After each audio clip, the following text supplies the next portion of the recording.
You're listening to The Green Machine Live, your Irish football news and nostalgia, where you, the fans, get to have your say. Nick's still hosting in place of Dave, and joined by our answer to John Delaney, Martin Prendergast. On tonight's show, we look back at the Irish exploits over the weekend, at Jamie McGrath, Downs Rangers, and Sammy Smoddock's nets again.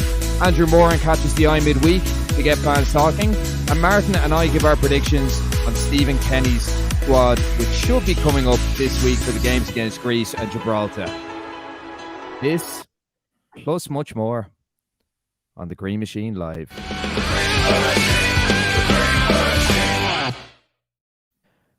Martin, how are you? Yeah, all good, Nick. Thanks. You all right? I'm good, but still no David. None. Still no David. We know he's working hard, but that's his job, as Roy would have said. But yeah, it's been an interesting weekend. I mean, we're both Man United fans. We don't want to dwell on that too much. I've probably kind of now invested my time in grassroots football. I'm quite happy as, you know, the coach of Enfield Town Youth. I'll kind of go on. What was the result this weekend? We played today in the cup. We won 5-2. But the senior Enfield Town non-league side, the fan-owned club, which, you know, that's if people are falling out of love with the game. Yeah, you know, fan-owned football clubs are kind of on the rise, I suppose. And Enfield Town is one of the first in the country. I think it is the first one in the UK. So they've done well. They're in the next round of the FA Cup qualifying stage, which is very exciting. But yeah, and can we get a little mention of who sponsors their youth teams, Martin? Well, we sponsor my football team anyway, the one I coach. So yeah, that's good. But yeah, we've been off to a great start. We've had 3 games and 3 victories. So you're the manager, though, Martin, aren't you? I am. Yes. I mean, is it not paramount that you, as manager, should be getting victories? That's his job. Yeah, it is my job. I'm doing the. Are you doing a better job than Roy? I'd say I probably would be a better manager than Roy. I mean, look, I didn't want to dwell too much on this, to be honest, but we were Martin, dwell away. No, we're in. I have got. I was under a bit of pressure. I don't mind admitting it. Now this is only under 12s, but in my own mind, I was under pressure a bit. No, they're men, Martin. We made 3 finals last year, and we were beaten in all of them. So it was a bit of can't get across the line and kind of. But then I was reassured by my assistant Paul that Klopp did the same, didn't he? He had a terrible record in finals, and he's gone now to better things, although struggling at the moment. But that was an interesting one. Just to dwell as well on the Liverpool Tottenham, the referee bar kind of fiasco, I suppose, in football. Interesting to kind of watch Sky Sports News tomorrow. Our very own. Well, I don't know if he is our very own Dermot Gallagher. Is he our own? Well, it depends. It does depend what way the wind is blowing, Martin. Yeah. It depends what way Jupiter is facing Venus, and then Dermot decides who he kind of swings for at that stage. But the great thing, Martin, as well, and the great thing about not having Dave on the show. By the way, Dave is working very, very hard. That's his job. But look, we're going to see plenty of that while he's not here. But Dave, a little bit like Dermot Gallagher deciding whether he's English or Irish, Dave becomes a seasonal kind of Liverpool fan, doesn't he? And he was very pissed off last night, wasn't he? Very pissed off with that VAR decision. He got very, very passionate on our WhatsApp group, didn't he? He did, yeah. And quite funny to see. I mean, look, I put up on a WhatsApp group I'm in, you know, I put up the picture of the still of Garnacho going through at the Emirates, which is a very close call, that one. Yeah, I know Eric Ten Hag kind of thought it was still onside. And my Arsenal supporting friends said, you know, are you trying to show us examples of when it does work? But, you know, they get very giddy, the Arsenal fans. I'm not making it about the domestic game, because it's not the domestic game, is it? As we've been told on. Well, it is for you, Martin. It is for you, but I suppose RTE employees take issue with the saying that, don't they? Even though they rarely show the domestic game. Yeah, exactly. But I mean, back to Enfield Town. I mean, like I'm coaching there. Honestly, and I mean, this is a little bit like, you know, you see the kind of fan interaction with the League of Ireland, and you know, we've seen lots of fantastic kind of footage of the fans going absolutely bananas when they score and things like that, and great interaction. And it does very much feel like it's your club and you're part of that community, I think. Yeah. And that's what you do get in non-league, got a number of friends who follow non-league. I'm following it more now, and Enfield Town, obviously part of the club, and you just do feel more part of it. And yeah, it's really good. Like, even the kids going now, it's more affordable. Enfield Town, to be fair to them, they give anyone who plays them as a child gets a free season ticket. So you're encouraged. They're all behind the goal. It's not. We're talking 800 people at the most at games. Are there any notable players with Enfield Town at the moment? Like, is there anyone who might have played, I suppose, higher up in the leagues or professionally that's gone to play for them? There's not. No, there is. There is a. They've had people like who might have played a little bit higher again. But I mean, they did play. I say we, big fan now, an ultra. And they do actually have an Enfield Town Ultras Twitter account, which is quite good. But they travelled up to Birmingham the other day, and the crack on it you can see on Twitter. Yeah. It's brilliant footage, very innocent and good fun though. But I mean, my kids love going. It's a very safe environment behind the goals, singing all the songs you hear at the Premier League games, but just changed, which is quite funny. But they I think one of the coaches was internationally capped for Bermuda, I think, which is just so random. There's a lad who was at Atletico Madrid, came through Madrid, like kind of all of playing like a little bit, but he's in the playing staff. All right. Matt Doherty, is it? No, Jesus. Or sorry, actually, Doherty. Sorry, Martin. Yeah, Doherty. Yeah.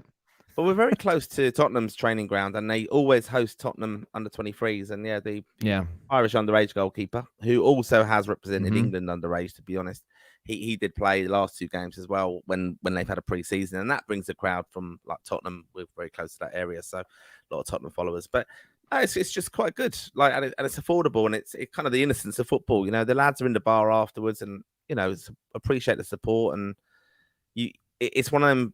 It kind of really grounds you as a fan. Are they in the bar before the game as well, or just after the game? I have seen that at pre-season friendly. That was quite impressive, to be honest. I thought, geez, I'm sure I was just cheering you on the first half. And now you're playing. I know, yeah.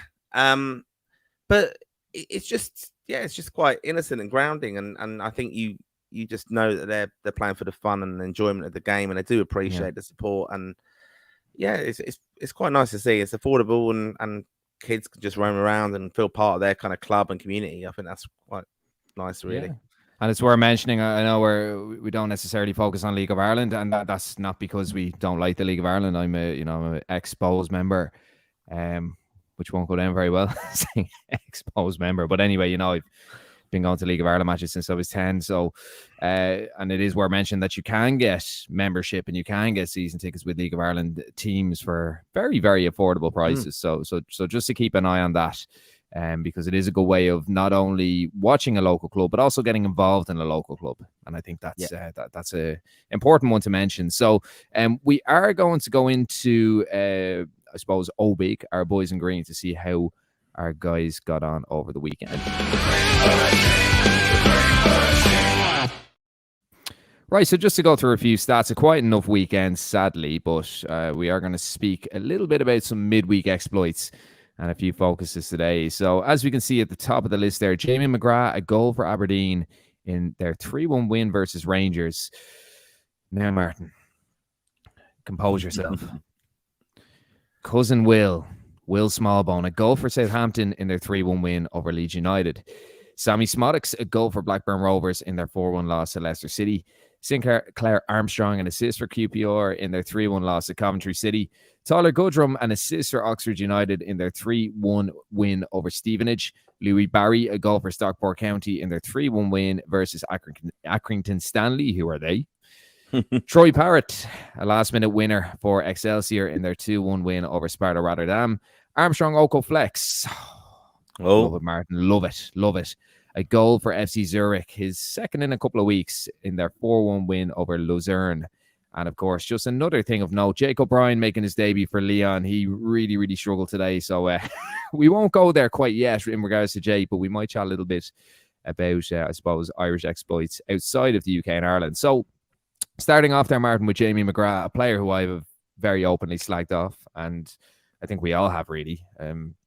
I don't think he did himself any favours in that Dutch game, did he, with that little 1-2 that didn't quite pull off. But he loves scoring against Rangers, doesn't he? And he's actually putting a bit of a string of form together, isn't he? Yeah, I mean, he's endeared himself again to the Celtic fans, especially today. And yeah, I mean, I would say we just question how good he really is, and he has struggled at club form and things like that. And we've questioned how Stephen Kenny keeps bringing him in and out of it. I remember being Luxembourg away when we had a brilliant win over there, and he was chatting with the fans and everything after the game and stuff, and a nice lads, but a lovely guy. But ultimately just hasn't worked out at club level, and he's been kind of frustrated with different moves and out of contract and released and all that kind of stuff. But he seemed to be enjoying himself today. 27, I think it was his birthday, wasn't it, that he scored? And 27th birthday, and he scored a good few against them against Rangers for St. Mirren. And I think that with Shane McGrath, with everything, Martin, I think it's worth mentioning. Whenever we kind of slag off a player, we're saying it from the footballing perspective. It's never from a personal perspective, because you never attack the player, you attack the point, I suppose. And I know that people might think, you're only saying this because he scored yesterday, but there's nothing we love more, Martin, than being proved wrong about a player. Like it can be a bitter pill to swallow sometimes, but at the end of the day, when they're playing for your team, you might criticize them, you might critique them, you might give a bit of constructive feedback. But at the end of the day, if they're scoring a goal, if James McGrath scores a winner against Greece in a couple of weeks, I won't be complaining. I won't be complaining. That's exactly it. I mean, whenever we kind of put up a post as well on social media, and then we might be saying like, we can't, I think it was recently we put up like, can't believe that Jeff Hendrick is a Champions League player.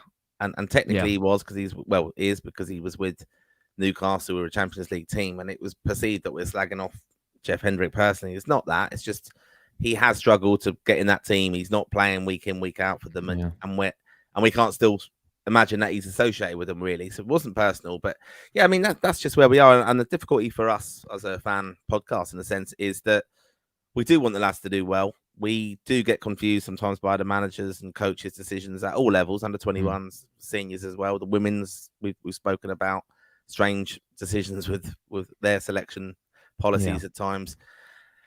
But we've got players who play for us. It's not like club football. Like, you can follow Man United and you can say, geez, I absolutely hate Bruno Fernandes and I hope he never plays for the team again. But, they can sell Fernandes, right? Whereas with a country, these are our players.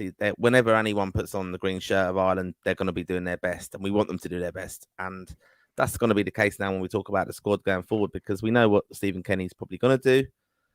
But we get a little bit frustrated as fans because we can see the failings that they've had, and we want to see different players be given opportunity. And that's us questioning the manager, that why hasn't he selected someone who's been absolutely flying in their club form?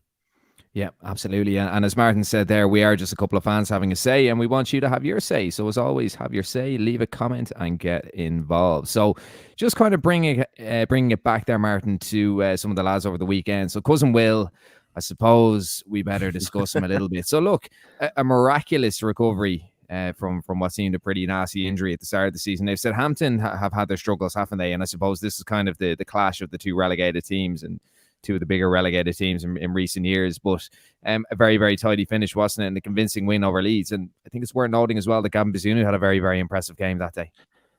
Yeah, I mean, that's a cracking result for them. And yeah, brilliant to see Cousin Will getting a goal. And that's, we have heard of him being spoken about as a more defensive midfielder in a sense this season, very highly rated. But yeah, even Gavin, he's under a bit of pressure at the moment. I mean, interestingly, during the week, Kelleher was made captain, wasn't he, at one stage during the Liverpool game?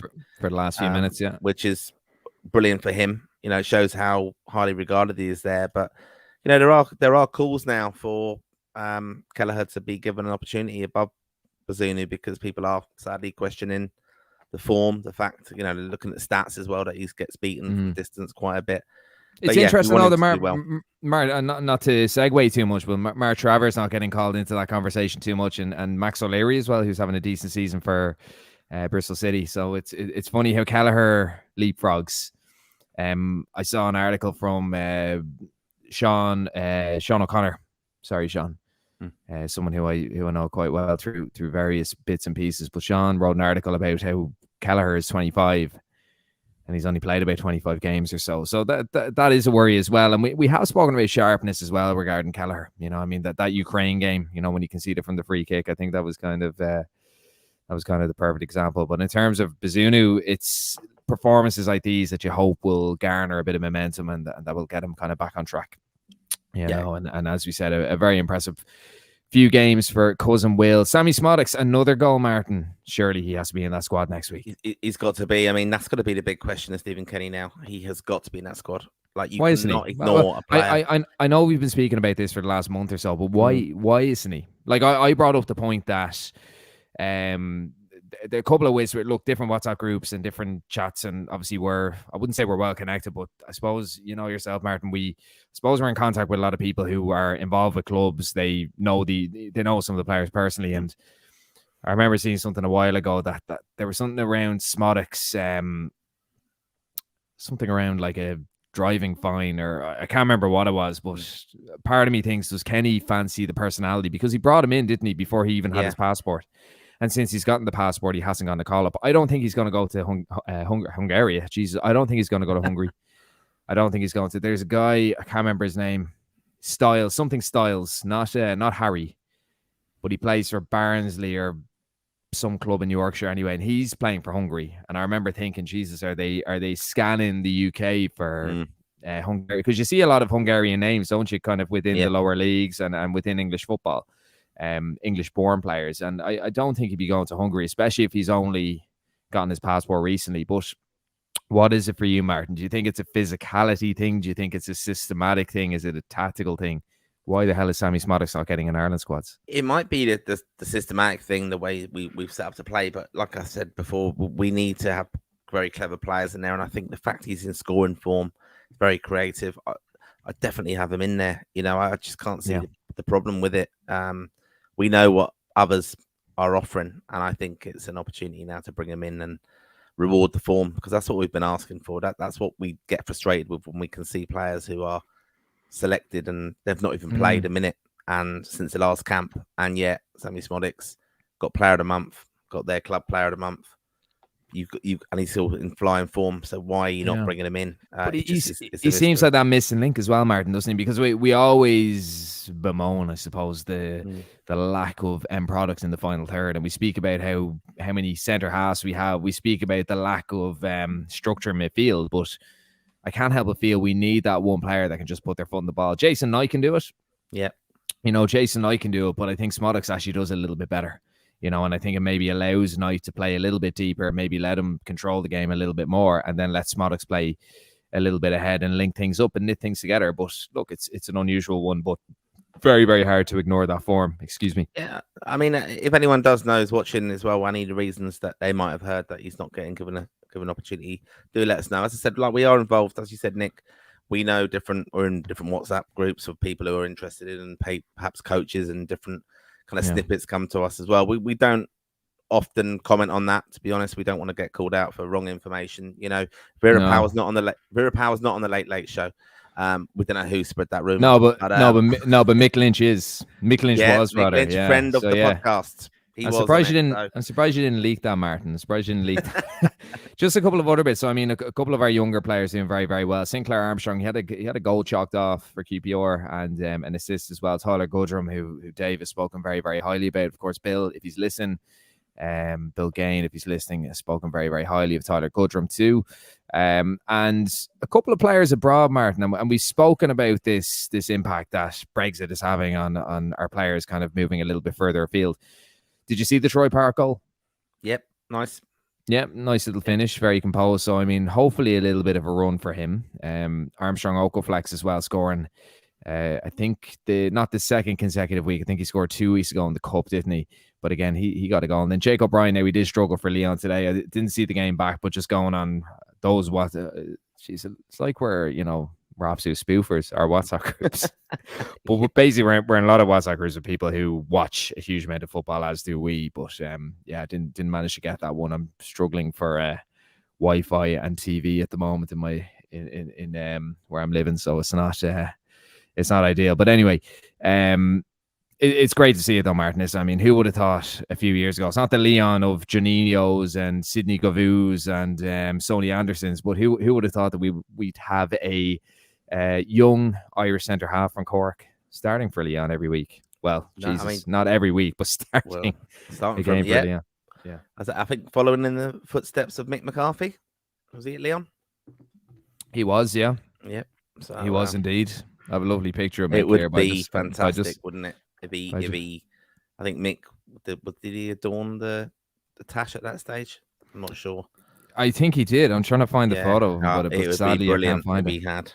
If he just kind of come out as like a new version of Mick McCarthy, but with the tash. Kind of a ginger ninja, yeah. Just grow it for that. I know. But look, Martin, I suppose a couple of other bits to mention as well. There was League Cup action last week, a huge amount of goals, Irish involvement, and a lot of Irish stats being risen. Even the fact that Caoimhín Kelleher, captain Liverpool for those few minutes, it still counts. We'll still count it. But a player that did catch the eye, Andrew Moran, with his first 2 goals in English football. What did you make of him? He looks a special player. Yeah, I'd be fast tracking him. We have to have him up there in the seniors now. I think, again, very clever player. A lot of, he's just done amazingly well, and that's what we need to see. You can't have players who are doing the business in their clubs not being picked and making room for people who aren't playing. It's just that can't happen anymore. Brilliant talent and very exciting to see, isn't he? Yeah, no, he was excellent for the 21s a couple of weeks ago, and an absolute screamer he scored for them as well. An absolute screamer that he scored for them as well. Zach Gilsonen as well coming on in that game. Now, he hasn't played many league. I don't think he's played any league games actually this season, Gilsonen. But I mean, he's kind of becoming one of our players of the League Cup, and a couple of other players really, really impressing midweek. But I think with Moran, we were crying out for kind of a number 10 for years, weren't we? And all of a sudden, we have Moran, we have Sammy Smodics in tremendous form. And Jamie McGrath, as I mentioned, I don't quite know if he's a number 10 or if he's more of a number 8. I know I'm using numbers. It's like Telly Bingo or something. But he's, to be fair to him, he is putting a run of games together. He is getting a couple of goals, and we seem to be spoiled for choice in that position. Finn Azaz as well. Finn Azaz was unbelievable last week. So there's a lot of creative talent there, Martin. But bar McGrath, not many of them are really getting the shot, are they? No, and I think, as I said as well, this camp coming up now is a big one for Stephen Kenny. Now, look, the decision's been made. He's staying on till November, but he's got a free hit really at Greece here to turn the tables on them and get a really positive result and do something we haven't managed to do and get 6 points. Can do that. Gibraltar, we will beat them. So it's all about this first game, and I think he can afford to be a bit adventurous with it. Give these lads time. He kind of showed that against Holland. I know that we had so many injuries that he brought in different strikers and things, but he did, cap him, didn't he? Sinclair Armstrong, when he brought him on. We've got Connolly in great form as well, so he can be a bit experimental and go at Greece. And would that be out of public pressure though, or would that be out? I mean, look, he's capped a huge amount of players. As you said, Sinclair Armstrong shows that he is willing to throw in a very raw player in pressurized situations, but would that be from public pressure, or would that be from the fact that he needs to save his job and he realizes this is what he needs to do? Maybe. Well, I think just the lads are informed. The two, like Smodics and Andrew Moran need to be in the squad. For me, I would definitely have them in there and get them around it now. And again, he can have that narrative that I'm bringing people in who are here for the future. I'd be surprised if Sinclair Armstrong's in it, to be honest. Right. Not on anything he's done, but I think it's just, there were reasons why he was called up last time. With the convenience players. Yeah, well, it was injuries, wasn't it? Whereas, you have got Callum Robinson getting back to fitness now. He'll know what he wants from him. It's an opportunity for him. Connolly's obviously in good form. Yeah, and Robinson scoring last week, by the way, as well, Martin. I think it's worth mentioning. And I suppose just on this, I think it is worth kind of giving our squad predictions. And, I mean, we spoke about the midfielders. I mean, you reckon that Andrew Moran could be fast-tracked. I mean, Sammy Smodics on form, you would hope he kind of gets in. But, I mean, looking at some of the other players, Martin, I mean, there's been a lot of calls for Liam Scales to come in as well. I mean, Liam Scales... I'd definitely have him in, yeah. Didn't he get man of the match again yesterday against Motherwell? I could have read that wrong, but I'm pretty sure he did. I mean, looked quite solid. I mean, they won in the 97th minute, didn't they? So, and he had a very solid game. Everything you're reading about him, he's doing really, really well. I think it's an opportunity for him definitely to be there instead of like Ender Stevens. He wasn't brilliant the last time. No, I think I think Stevens is done. I think that game in France kind of showed that he was.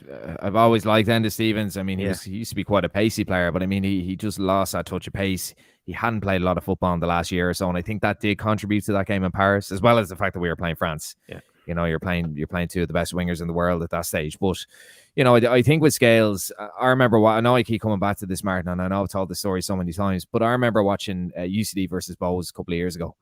Dalymount Park, and Scales and Neil Ferrugia were both playing for UCD, and I remember watching both of them thinking, Jesus Christ, these lads are a different level. Because the thing with Scales was his composure on the ball. He's such a sweet left boot, you know, such a good passer. He could play it out from the back. He was very, very composed, a classy looking player. And he's a player that Stephen Kenny has been bigging up for years. Before he was even under 21 manager, I remember he got the under 21 job.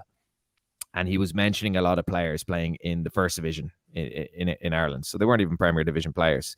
But he was bigging up Liam Scales and Ferrugia. And when I actually got a look at Scales, I remember thinking, this guy's pretty good. And he's gotten a huge amount of flack. I think he was very inconsistent for Aberdeen last season. I think they seemed to like him regardless, you know, the Aberdeen fans. And before he even kicked a ball for Celtic, he was getting slagged off, he was getting criticized, and then he had a couple of really good performances. I watched him against Rangers, and I'm not even going to try and pronounce the other centre half's name, the Icelandic guy.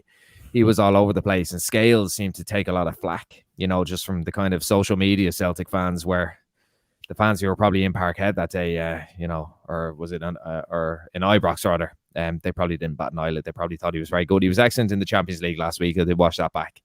You know, and even the fact that he's left-footed, I think if Stephen Kenny continues with the back three, if you have a left footer in there, it allows for a bit more fluidity. You know, it allows for a bit more of a passing game, and he is a good player. I mean, is he a bit behind in the pecking order? Probably, but John Egan went off with an injury there, Martin, and I think that could open up a little bit of room for Scales to come in. Yeah, and I know Scales has been I think he was away in Malta, wasn't he? And he disappointed that he didn't get any game time as well, and that was a chance to be a bit experimental with him. But you know, the pressure that he's playing under at Celtic, I think we can't underestimate as well. He's done really well since he's got back in there. It's taken him time there to do well, but the pressure there under that league is, I'm going to upset probably people now, but it's absolute Mickey Mouse, isn't it? You've got 2 or 3 good teams, and you've got the big games are Rangers, Celtic, and the expectation for Celtic when they play everybody else is that they're gonna. You have to beat them convincingly. That's the pressure week in, week out. You have to perform at Celtic. So it's a very, very important role for him to do that at the heart of that defence. So he's now in there. I'm hoping he'll do well. Yeah. And the other thing I say, Martin, just Brendan Rodgers, I mean, he does encourage that game of passing out from the back. And you can't help but feel that he's going to develop hugely under Rodgers as well. You know, because I mean, look, that tactic has kind of come back to bite him in the ass a bit, hasn't it? Particularly at Leicester and at Liverpool, of course. But, you know, I think if you're playing for a manager who loves to start to play with the centre halves and loves to have a left-footed and a right-footed defender, you know, to open up the play a bit, I think it's a great place for Scales to be. So definitely looking forward to hopefully seeing him in the squad. I'd be surprised if he wasn't. And then I suppose just a couple of other names. I mean, Jack Taylor, I don't know if you saw his goal during the week, Martin, for Ipswich against Wolves, but I mean, he's a player who was described by Darren McAnthony, who's the famous Dubliner who owns Peterborough United, or is he chairman? I can't remember, but anyway, he tipped him to be a Premier League player in the next couple of years. I mean, Ipswich are top of the championship, I think. Oh no, they're second now because Leicester won, didn't they? But I mean, he's playing in a very, very progressive side under Kieran McKenna, and he looks like a very, very imposing midfielder. I suppose that type of midfielder is something we have been lacking. And he has been in squads. He hasn't gotten capped yet, but he's another player that has to be pushing. He's not actually in the he's not consistently in the Ipswich team, but he is getting games. He is getting highly rated. He has to be pushing, doesn't he? Yeah, he does. Yeah, he's another one who's done quite well. I think Stephen Kenny said when he brought him in before that he was one they were looking at. I think that what we're going to see in the squad going forward is he's not going to be that experimental now. No. Again, the ship has sadly sailed for Stephen Kenny in the sense that he had that Malta game to really be experimental, was under so much pressure to get a victory that he had to, and they put in a very abject performance ultimately, scraping a 1-0. But, you know, these lads, I can't see where they're going to get the time now to kind of find their feet at international level with Stephen Kenny there, because he's under pressure and there's not a number of games coming up. It has to be safe, doesn't it? And what about Troy Parrott? Do you see him coming back in? Yeah, perhaps. I think the thing will dictate that will be the availability of other strikers, though. Yeah. Without doubt. I mean, if he's in form, you're looking. I mean, it's just a mystery as well, in a sense, isn't it? He went out there because, 3 or 4 windows ago, we would have been going. It's incredible that Troy Parrott's been thought of as not being in the squad because he was pivotal. Back to playing in Hampden and things like that. So, I'd like to see him in there. He's a very good player, but I think he's obviously got to sort out some stuff that's going on. I expect, and Aaron Connolly is probably in that pecking order above him now. Yeah, I mean, well, slightly different players, aren't they? I mean, Connolly plays a little bit wider, doesn't he? And Parrott plays quite deep. I think that's a big misconception with Parrott as well. People think he's a centre forward, where he does play kind of as a withdrawn striker. Yeah, I know what you're saying there, and that's the thing about having a clever number 10, because I think that Troy Parrott can actually play in that role behind a centre forward and be very creative, and he did that, didn't he? I think it was at MK Dons when he was there.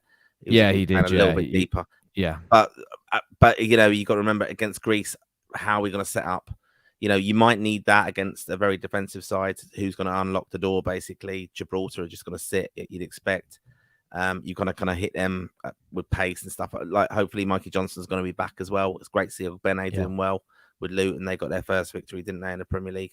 But I think he's getting a nice run of games together, which is important because he wasn't really getting a look in, Yeah, but I think Troy is going to be the one where he could come back into kind of the reckoning with that number 10 role, perhaps, and especially if he's scoring as well. It's always nice when score. Absolutely. I know. And that's been one of the things that people are criticizing on the goal scoring kind of record. So I'm going to give you kind of 3 players here, Martin, and you're going to say yes or no to whether they're going to get in the squad or not. Liam Scales. Yes. Sammy Smoddocks. Yes. Finn Azaz. No. Okay. Thank you, Martin. There you go. Right. So look, let us know who you'd like to see in the Ireland squad. I think that's going to be announced on Thursday, as far as I know. We could have that information wrong from these very ill-informed WhatsApp groups that we're going to put the blame back on if things don't work out. So do let us know who you would like to see in the Ireland squad for the upcoming games against Greece and Gibraltar. So it's that time of the week, Martin. It's time for the comments. And as always, Darrell O'Connor to kick us off. Story, lads. Darren O'Hartina? Hartinada? I had no point asking you, Martin. No. So, hi, lads. Finally catches live. Watch every week and love the show. Up the bows. Here to that, Darren. And Darren, it's fantastic to have you. And thank you very much for the support. Graham, great to see this being a weekly occurrence, lads. It's been a weekly occurrence for a couple of years now, Martin. But look, it's all right, Graham. It's all right, Graham. We'll leave you off that. Azaz should be in the squad in place of Hendrick and Moran also. Yeah, Jeff Hendrick getting a bit of run of games together for Sheffield Wednesday. Certainly struggling, I'll tell you that. But yeah, it'd be great to see Azaz in the squad. Something different. And Moran, yes, absolutely. It'd be great to see him fast-tracked. Martin Olukra. I'm a lifelong United fan, and over the last 10 years, they have spent more money on managers than players. I've never known that to happen. Quick one on that, Martin, as a United fan.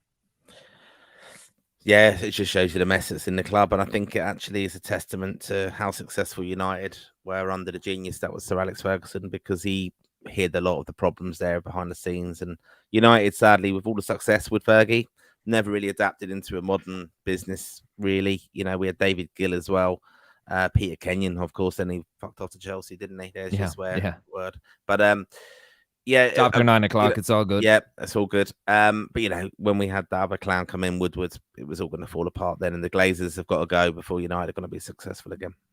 Absolutely, and won't be anytime soon, unfortunately. Darrell O'Connor. Speaking of domestic, my beloved Kilbarrack United was top of the LSL, so the Leinster Senior League, Martin, just in case you're wondering. If we had a pyramid in this country, we'd be pushing for promotion to the League of Ireland First Division. Well, you never know. I mean, a lot of good players from Kilbarrack. Killian Phillips, follower of the podcast. Good Kilbarrack player. And of course, the best thing to come out of Kilbarrack, The Snapper. Great book and movie. Darrell O'Connor. Again, don't know how a pyramid will work, though, having to have promotion and relegation to all Leinster Senior League, Munster Senior League, Ulster Senior League, and Connacht from the First Division. Yeah, that's kind of what they've pigeonholed themselves into, sadly. But that will be the FAI. And final comment there from Daryl O'Connor. So buzzing McGrath scored against that horrible shower. Do you mean Rangers, Daryl? Declan Finnegan, Jamie McGrath's goal helped expedite Michael Beale's sacking from Rangers. I didn't realise he was gone. Oh no! Didn't realise he was gone. Yeah. So yeah, fantastic. I wonder who might be in the running there, Martin. Jeez, I don't know. Stephen Kenny. Comments again from Daryl O'Connor. I think he's finding a bit of form again, McGrath. I kind of hyped him to be a good playmaker a few years back. And again from Daryl, Steve Bruce, bookie's favourite 2-1. I'd be keeping Kenny over most on that list, except for Carsley. Thoughts on the Steve Bruce odds, I suppose, Martin, just really quickly. I don't think it's a very popular one. No, I mean, look, this is just nonsense from the bookies. And, you know, Steve Bruce is probably linked with every kind of job now as well. Martin O'Neill was the bookies' favourite, linked with any job many years ago when he was, I think, Villa, and even when he was at Leicester, I think. You know, always speculation that he was going to be the England manager, and always the person in the book in the betting at the forefront of it when it was. Yes, I wouldn't take that at all. No, unusual one. Comment here from Archduke 8199. Beale just got the sack after that Aberdeen result, so echoing what Daryl has said there. And another comment from Daryl. Poor Jeff is like how England supporters treat Maguire.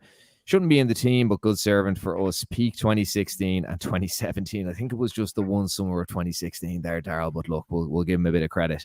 Stephen Ring. The Sammy Smotic situation is giving me real trap Andy Reid / Wes Hoolahan vibes. And it's funny that Martin, and you could argue Martin O'Neill as well, Stephen, but it's funny, Martin, because there'd be a lot of similarities between Hoolahan and Smotic's playmakers, attacking midfielders. They're only about 5'6", small kind of guys, but I can't help but feel like if you look at Hoolahan, obviously played a lot of Premier League football for Norwich, never played for a top team, but he looked a step above everyone else at international level. And with international football, technical players like that, like Hoolahan, like Smotic, they're the type of players that actually thrive. Yeah. So it makes it even stranger that Smotic isn't in the squad. Stephen Ring again, Sammy should be in the squad even as an influence off the bench when we're chasing the need of that killer pass. Absolutely. Shane Brown, on current form, Smotic's Parrot should start against Greece. Ogbene, excellent yesterday for Luton. And Will Kenny has to bring in Smotic or explain why he's not picking him. Absolutely. I mean, that hasn't really been asked, Martin, has it, from the media? Like, there's been no kind of, there's been no pressing on why Smotic isn't included. I suppose, you know, it's funny, Martin, isn't it? Because I suppose when Wes Hoolahan was kind of getting excluded, not necessarily from squads, but I suppose from starting 11s, matchday squads. I suppose squads under Trapattoni, because he wasn't making squads. He was a Premier League player, where Smotic is a Championship player. So it kind of shows you where we are. But at the same time, he's an Irish player, he's a foreign player, and he's nowhere to be seen. Irish Football Blog, always listening. Good man, Bill. Keeping a close eye on us. Daryl O'Connor, Mick McCarthy, and that Tash. True beauty, and one of those retro Ireland kits on him. As I said, Daryl, I have a lovely photo of Mick here, but I just don't know where David has hidden it. He's probably taking it for his private collection, probably using it tonight. It's his job. Comment from Declan Finnegan. Sinclair Armstrong was denied a Stonewall penalty when taken down by the Coventry keeper. His protestations earned him a yellow card, and on another day we could have had a red. Tom Webb, fast track Moran for dead rubber games. Not sure I agree. He could play in the crucial under-21 games. Suppose that's an argument, Martin. Yeah, very valid point. Yeah, no, I do agree with that. But we have also saw that Sinclair Armstrong was playing for the under-21s and got brought up. You know, it's an opportunity with under-21s. He stood out in those games in Turner's Cross. If, for example, injuries in the squad when we're at the same time, easily a call up to happen. It's convenient, and you know he's only going that way, isn't he, with what he's doing? So I do understand though the point of the crucial under-21 games. Yeah, but also the argument of giving him some international experience before the next campaign. Daryl O'Connor, I agree with Tom on previous comment. Hopefully it's a diverse squad. Some under-21s brought in for that Gibraltar game. And continues on with Daryl. I think we'll beat the Greeks at home. I'm aware I'm becoming an omen at this stage, always predicting wins. Comment again from Tom Webb. Honestly thought Stevens was done Armenia away. Having said that, class player at his best. Yeah, look, I think Stevens kind of had his time in the Premier League. He was a solid enough player. I don't think he was really utilised under Martin O'Neill correctly. And then I suppose he had his injury issues as well. Comment here from Nuri Newick. Bring back David Dunn. I am not offended at all. That's Cahill, isn't it? Yeah. Yeah, Cahill. I'm not offended at all. You know, I mean, we would have David on, wouldn't we? We would have David on, but I suppose he's just working very hard. That's his job. But look, I will take absolutely no offense to that, Cathal. So Stephen Ring again. I like Martin's optimism on Scales and Smodics, but I can't see Kenny doing it. Also worrying that there's been no sign of Bamadelli in the last few Forest squads. Yeah, I saw today he was absent against Brentford. Any word on that, Martin? Is it an injury? Because he was... I know his grandfather died during the international week, didn't he? But he was on the bench then for us. So... Yeah. Any word, or have you heard anything? No, I've not heard anything from a magical WhatsApp group. No, I've not heard anything on that. And now I could just, they did sign an awful lot of players, didn't they? In I think the previous window. So yeah, it's a strange one. I'm only gonna guess it's fitness. But yeah, they've a massive squad for us. They've a massive squad, a lot of centre halves, and that's the one thing I would have been worried about with Omar Bamadelli going there. I mean, there was talk of AC Milan, wasn't it? It seemed that deal was pretty much done and looked like he was going to go in January. I mean, it's great to get a Premier League move, but you just hope it doesn't go stale and he, doesn't play a game. He can, whatever, chill with Harry. Yeah, or he can chill with Harry Arthur on that massive contract. Comment here from Darren. I'd like if O'Leary got a chance. I watch more Championship over Premier League. I think that's Max O'Leary, the Bristol City goalkeeper. Also, Cyrus Christie is playing very well for Hull, as is Connolly. Yeah, Christie's in really, really good form, but unfortunately, I just think he's gone off the radar a little bit. But if you think about it, Martin, I mean, Seamus Coleman injured. Matt Doherty not really playing for Wolves. Ebisele doing very well for Udinese. Actually, I should have mentioned that probably during Obig. But, Christie... I think he has been ruled out, but I mean, he certainly put in a shift for us once it's not in midfield. Once it's not in midfield, Martin.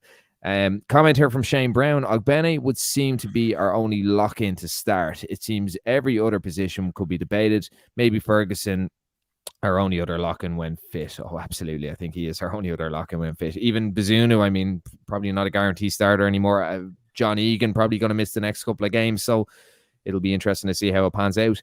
Comment here from Daryl. I'd be playing the likes of Moran versus Gibraltar. Yeah. Might as well, nothing to lose. I'm heading over myself. We want to celebrate with some goals, and I wish I was going to that in the motherland over in Faro, but not to worry. Declan Finnegan. Beale walked out on QPR to take up his dream job at Rangers. Karma. One Rangers for another, and I say that's very, very... I say you're feeling very smug at the moment, Declan. With Beale getting sacked. It's a nice double whammy in a way, isn't it? Another comment from Irish Jedi. May the force be with you. So, hi lads, did you hear the comments from Damien Duff on funding in Irish football after the Rovers game on Friday? How important is it to have high-profile stars like Duff raising these issues? Thoughts on that, Martin? I didn't see the comments, to be honest. I was at the Risk London meeting, so no, I didn't follow that at all. Did you see it? Yeah, so basically, Duff was kind of arguing the whole idea that the league is extremely under-resourced, underfunded, and I suppose if you look at Duff, even when he came back to play in the League of Ireland for Shamrock Rovers, I think he was actually paying to play, wasn't he? He was on like a pay-to-play kind of contract. I think things like that do raise the profile of the league. In terms of managers, like if you look at some of the managers who've come through the League of Ireland, they've kind of developed there, haven't they? If you look at obviously Sam Allardyce, if you look at the likes of Steve Cook, they developed in the League of Ireland. But when you have a big name, someone like Damien Duff speaking out, not only does it raise the profile, but it also highlights that you have someone who's won a Premier League. They've played under some of the best managers in the world, like Jose Mourinho. And then all of a sudden they're saying, well, it's 2023. We're meant to be in a professional setup and we don't have the resources. So, it's different coming from someone like Duff than coming from someone, I don't know, I'm trying to think of an example. Someone like, say, Liam Buckley, well, Liam Buckley did play kind of in Spain and France, didn't he? So maybe that's not a good example. But what I mean is, I suppose a manager. The profile of Damien Duff. The profile of Damien Duff, but also I suppose a manager that hasn't, I suppose, played in modern times in kind of state of the art facilities and has seen what is needed to progress, I suppose. So I suppose. I mean, we do know the investment. We do know the investment's obviously needed, and yeah, look, he has been very vocal on that before, hasn't he? And he's criticised the refereeing standards, and even when he was in the under-15s with Shamrock Rovers, he was, available, wasn't he? Famously 24/7, basically, to the young lads, and showing them the expectation of, this is what you need to actually do and put in to be a professional footballer if you're going to make it. And like we started off this whole conversation this evening chatting about grassroots and stuff, and the stats are there. You know, you've got a lot of young lads now dreaming of the big dream, but very few of them actually make it. But, you know, the League of Ireland, non-league, should be a lot higher standard in a sense that so many players are playing at, you know, being taken away to high-level academies in a sense, and then just kind of falling out of love with the game when they don't make it professionally. But it should filter down the pyramid, and it should be a really attractive kind of proposition for people to go and watch. And the setup has to be a lot better. The stadia has to be a better situation, training facilities, all of that. And it's just lacking, isn't it? And it just comes with money and government infrastructure, funding. It's all from that. But and sponsors, sadly, just don't want to get involved as much now. Yeah, it's an episode in its own right, isn't it? Yeah. You know, the kind of funding in the League of Ireland. I mean, the stadiums are, and I say this as a League of Ireland fan, they're despicable. And then when new plans are drawn up, I mean, I know Darren is listening, he's a Bows fan, but I mean, if you look at the original plans for Dalymount Park, now I know Dublin City Council weren't quite playing ball, pardon the pun, and then Shelburne wanted to pull out to, I suppose, save Tulka Park. But if you look at the initial version versus the version that they're going with now, I've seen a lot of Bows fans saying, "Oh, it's great because it, you know, it keeps the old stadium." But what club has done that, Martin? Like, if you look if you look at England, and I mean, England is the extreme, isn't it? It's probably the most financed, but you know, Everton are knocking down Goodison Park, and they're going to be building a brand new stadium. There's a huge amount of history in Goodison Park. In fact, Ireland were the first team to beat England. In England in Goodison Park, so there's history for you there. But even Highbury, you know, really iconic stadium, really historic stadium, and you know, that's apartments now, albeit inside the stadium. But you know, they moved to the Emirates, and I mean, I understand nostalgia, I understand attachments to clubs and all that kind of thing. Like I said, I'm going to Bows 20 odd years, but you know, I also see the need for change and the need for progress for the right reasons. And I remember Bream was on the show a couple of weeks ago or a couple of years ago chatting about this, and he said it's like, you know, it's like trying to please dead people. Yeah, but you have that's the best way to put it. It's like trying to play. You remember the legacy. You remember the history, the legacy, and everything. I mean, look, as we started off, you know, we're chatting about Man United. Look, Old Trafford needs serious investment. Used to be the best stadium by far in the UK. Held European finals and stuff. It's not able to do that now because it's just not at the level. No. And it's just lack of investment. It's flooding. It's literally flooding. Yeah. It's like Tulka Park. Yeah, but I think, you know, you've these are modern, you know, arenas now that are built, like Tottenham Stadium's up the road from me. It's just incredible, and that's why they can earn more money from the NFL deals, all that kind of thing. You know, that's the thing. You have to move with the times. The better the facilities, the more money you can generate. You know, like I mean, I know Bows do a lot of events, most of them kind of charity events, but I mean, even if you look at Tallaght Stadium, and I don't necessarily like it as a stadium, not because of Shamrock Rovers, but I suppose that it's located right underneath a mountain. So it's very windy. It's a massive pitch. I think it's an unusual stadium. Nice pitch, by the way, but just an unusual one. But I mean, they have like NFL, like Irish NFL. You know, they have rugby league. They have different sports in it because the facility is decent and because the pitch is decent, and they generate money through that, where Bows can't really do that. You know, Shells can't really do that. I remember the Rugby League World Cup was in Tulka Park back in the 90s, you know, but they can't really do that anymore because the infrastructure isn't there. And you need to progress at the times, and you need to be creative, and you need to say, well, how can we generate money from this stadium? The stadium that the Ireland women played in last week in Hungary, I think it was only 11,000 seater, but it was so compact, it was so neat. And I remember looking at that and thinking that could definitely fit into you know, the amount of space that Dalymount Park is in. But look, it's backward thinking, sadly. Another comment here from Stephen Ring. Could Andy Moran be in with the shout for the squad? Seems to be doing the business for Blackburn. Could see Brighton recalling him in January. I suppose we've discussed that already, Stephen. Martin would like him fast-tracked. I personally think the fact he's playing senior men's football, that he's thriving in it, that he looks very comfortable in it, I think it was suggested that he'd be well able for international level. And even the type of player he is the type of player that we're missing for Ireland. Another comment here from Darrell O'Connor. Lots of teams like Newcastle and Villa dropping his story. Hopefully we're next. Bring back Umbro. Shame Kieran Boyle isn't on tonight, isn't it, Martin? But quick thoughts on that, because I mean it was Aston Villa last week, wasn't it? The women were very, very worried about, I suppose, the fit of the shirt. I know that I suppose our girls, the Irish team, didn't really have that issue, but I mean, Jesus, Castori aren't exactly covering themselves in glory, are they, in the last couple of years? No, and it is a worry, I think, because we've not had the information about the deal either of how much it is actually bringing to the association, and I think it's up to 2028. And I did actually ask the question. Yeah, 6 year. I asked the question of a post recently. You know, we're very late with getting the kit out to the teams. Basically, there was speculation at one stage that some of the underage teams, I think even the senior men's, I think it might be the under 21s or one of the others, that they might have had to tape up kind of the Umbro logo on old Umbro kit. And there was definitely a case where some of the underage teams were still wearing Umbro for quite a while, and you can still find teams representing Ireland. I think the deaf team, I think, recently played, and they were wearing the Umbro kits. Wearing the Umbro, yeah. And I know some of the things were patched up, yeah.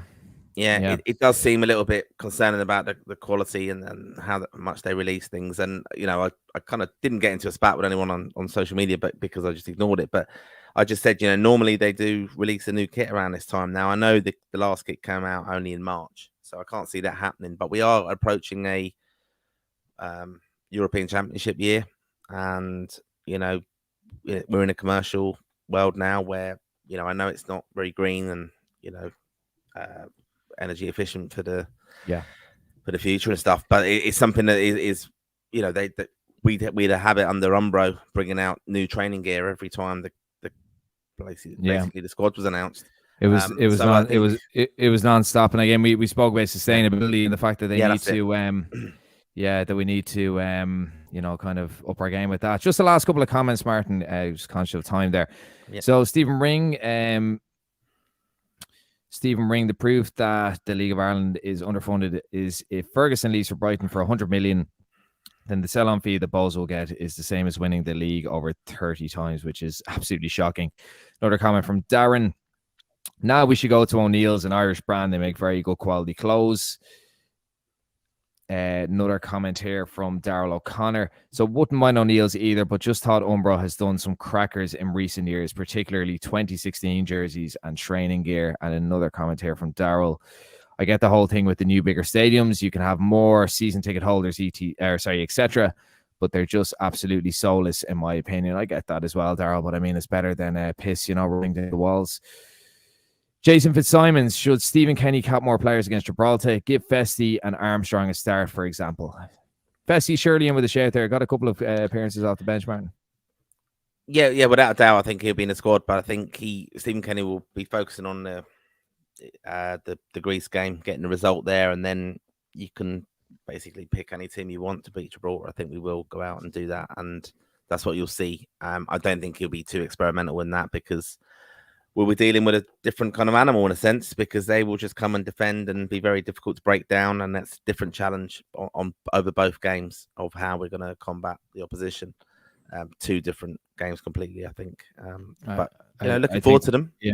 I think for Kenny, like any game, he just wants to get the win stats up. Yeah, you know, the win stats. And we struggled against Gibraltar at home. Yeah. I know we pulled away 3-0 in the end, but at the end of the day, Martin, it was a very, very unconvincing first half. Yeah. Comment here from Shane Brown. If Egan not fit, who should captain the side in the next window? I don't think we didn't really chat about it. Yeah, we didn't really chat about this, though, did we? This. The rotational aspect of that. I mean, that was a load of nonsense. Yeah, that's something that bugs me, actually, Mark. Do you know what? Let's chat about it now. So I guess in Stephen Kenny's reign, Seamus Coleman has been team captain, but sadly he's missed a huge amount of time owing to injuries and fitness and that kind of thing. But we've often seen a rotation of captain between John Egan and Shane Duffy in the early stages of the Kenny era. Then we've seen James McLean get a couple of captaincy appearances. Obviously, his testimonial, his 100 cap, he got captain. But then when Shane Duffy was reintroduced to the squad after his bit of form for Norwich at the start of the season in the last window, John Egan captained the team against France. And then I'm reading so many of Daryl's comments. I'm starting to call him Daryl Duffy. But and then Shane Duffy captained Ireland against the Netherlands. Now, the way I look at it, Martin, and I don't really like this. I remember Breen and I used to manage a local team, and Breen said, we're going to have 5 captains because I want there to be loads of leaders on the pitch. And now I'm talking about an amateur team, Martin. I'm not talking about an international team, but it was a disaster because they were all they all had different ideas. And I think people underestimate that a captain is more than, you know, someone that just runs around with the armband and chats to the ref the all time. Captains are essential in terms of the liaison, you know, between the manager and the players, and the presence on the pitch, bringing that bit of experience. I don't think it can be kind of underestimated. But the whole rotation thing, it doesn't sit well with me, Martin. I think it lacks consistency. I think John Egan and Shane Duffy are two very different characters, and I think it's a bit of tokenism and maybe devalues the captaincy a little bit. Just my thoughts, but what do you think about that? You said it was a bit of nonsense. Yeah, I think it was a bit of nonsense, the Duffy one, because he had him in the squad for nearly a year, and I couldn't understand why you then bring someone back in who basically I thought you kind of moved him on ultimately, and I think you just have Egan as your captain. If he's fit, play him and make him your captain. I don't think you have to do that kind of gesture. I understood when he did it for James McLean. Can understand we've done that. We've done it with Whelan in the past as well. Anyone getting that kind of milestone, but you know, our Duffer as well. Yeah, Duffer's got it. Well. Yeah. I think as well though. I wouldn't be surprised. I wonder, is that player led? You know, that this modern kind of woke football, I suppose it could easily be within the squad. Who do you? Okay, John. Like, are you? Who? This is the kind of senior kind of model of our leadership committee in a sense, because you know the women, as we now know, had a kind of leadership group, didn't they, who thought it was okay to go and have a chat with the CEO and things like that about clearer power and things over the past and concerns they had. You do have experienced heads in there, but I just think it's a bit of a strange one, Shane Duffy coming back into that environment a year on, in a sense, and then straight away then being looked at as the captain. It's not for me, Martin. It's not for me. I mean, in a scenario where Seamus Coleman is still out and John Egan is still out, and I mean, Jesus, we don't know if Shane Duffy will be playing or not, but who would be captain for you? For me, Martin, it would be Josh Cullen. Yeah, with Josh Cullen for me. Yeah, it would be. Yeah. I mean, I think the other one you could have probably questioned if he was playing week in, week out. Doherty could perhaps be. I think he has had it in the past for a game, but I think Cullen for me would be the one in there with that. Like I mean, if you look at some of the centre halves, like I mean, Nathan Collins could be a shout as well. He's captained us underage. Duffy, yes, he's captained Ireland in the past. He captained Ireland before John Egan did, and Egan is kind of the standout option. But not that many leaders in the team, Martin, and I don't mean that in a bad way, but I mean there really aren't. We've had a few captains, you know. We've had Seamus Coleman captain. Yeah, we've had a lot of captains at clubs though, haven't we? Like Darrow Shea's another one, for example, captain at club. Yeah. Omar Vamadeli was as well at Norwich at one stage. So you know they must have natural leadership qualities. You know, it's probably a bit too soon, I think, for Bazunu, for example. But you could see perhaps in years to come, if he's the kind of mainstay of our goalkeeper role, and he could be something like that. I think he's always spoken really well as well. But yeah, it's an interesting one, the captaincy kind of debate. And it's interesting what you're saying about like your experience as a coach. So, for example, my grassroots football, I left it. I thought I make so many decisions. Now it's under 12. I'm not coaching Barcelona's academy by any means. But at under 12s, you're giving them so much guidance and messages as a coach that, and obviously I'm very interested in coaching football, as obviously a passion. And also anyone who does listen to the podcast, go back and listen to my interview with Larry Mahoney. We've also spoken to Mark Ross at Wexford, and it's all about kind of the youth kind of setup and how players are developed. I think they'd be quite interesting. But my view on it with the captaincy this season was, I thought it was something I actually wanted to give the players between themselves the kind of responsibility to choose their own captain. So they did that between themselves, because I thought, all right, they're 11 and 12, but actually give them a bit of responsibility now that you're old enough. Who do you actually see as your leader? And basically they picked who we kind of expected. But at least it's their decision, and then they're going to look up to them, and it's not another thing the coach is imposing on them. So that's the way we approached it. And I would think, you know, here that we've got a lot of leaders in Ireland's squad, and I'd be hopeful that we're, you know, Seamus Coleman, I would expect to still kind of very much involved in the kind of prelim kind of preparation for camps. Yeah, I think when Steve Bruce takes over, he's going to unretire Alex Bruce and bring him in as captain. That's my thought. Right, Daryl O'Connor. But even the Castori Ireland training gear is awful. Completely agree. Comment here from Daryl. I'm happy. This is regarding the Tolka Park. the Dalymount Park ground share, Shelburne and Bow. So I'm happy the deal fell through. I didn't want a ground share. A lot of people didn't share. It's important we all have our own grounds, I think. Yeah, I would agree. But sadly, I mean, a fairly nice stadium has gone by the wayside and it's kind of back to square one and no progress really. But yeah, no, ground share with shells would have been very, very unusual. Daryl O'Connor gave it to Colin. Sorry, I did look up just interesting because we were chatting about grounds and things like that. Yeah. Buckley Park, and I've mentioned it on here before. Very much neglected in Kilkenny and held like under 21 games. And I think I saw Mick McCarthy there in the after 1990 World Cup with Millwall taking on Kilkenny City. And I've seen Norwich play there. Keith O'Neill played. Really good players there as well. But what is brilliant, I think, to see is Castle Warren Celtic have taken on Buckley Park this year and are using it this year, which is brilliant to see. It's a fine ground, very local club, but it is a fine ground. I mean, the grass needs to be cut, but apart from that, it's a very fine ground. But that's great to hear.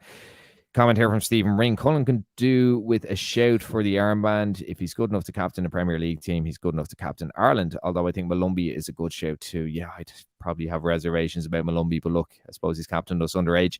Comment from Darren. That's so unprofessional that we have to wear Umbro kits when we aren't with them anymore. Same with the FAI's ETB FOS courses. They're all in Umbro. Yeah, and I've seen coaches come into my workplace and they're still in that gear. So it just shows you how far behind they are.